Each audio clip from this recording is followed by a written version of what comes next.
Mijn naam is Esther Talboom. En welkom in het ziekenhuis waar de naam van de medewerkers van oudsher formeel staat op hun naamplaatje. Dus fijn om kennis te maken. Aangenaam. Maar de traditie van de naamplaatjes gaat op de schop. Want te vaak worden medewerkers privé lastiggevallen door ontevreden patiënten of hun familie.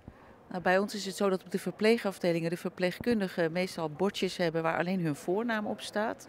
Want daarmee willen we voorkomen dat onze medewerkers ook via social media gestalkt worden of bedreigd worden. Je gaat mij nu gewoon helpen, ja? Ja, waarom? Als u zo Voer dat nu gewoon in en ik wil gewoon geholpen worden. Schiet een beetje op. En die fysieke confrontaties in het ziekenhuis krijgen deze dagen soms digitaal een vervolg.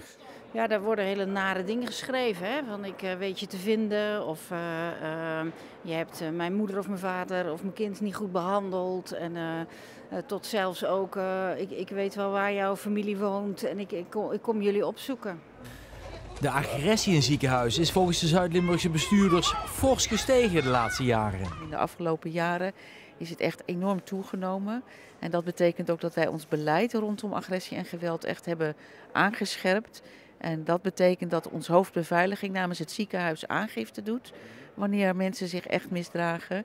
En ook dat wij in het uiterste geval mensen de toegang tot het ziekenhuis ontzeggen. Dus mensen worden ook echt fysiek bedreigd en ook wel eens geslagen bijvoorbeeld of bespuugd.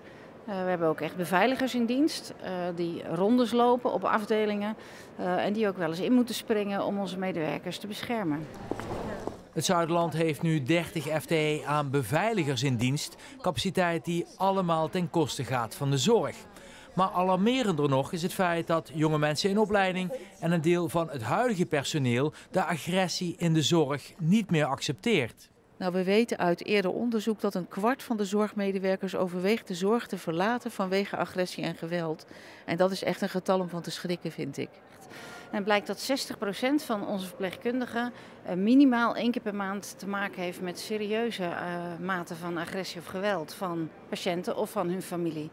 En dat leidt tot angst bij onze medewerkers en ook tot ziekteverzuim. En in de entreehal van Zuidland in Heerlen blijkt vanochtend al dat de zorg dat dreigende verlies aan capaciteit niet kan missen.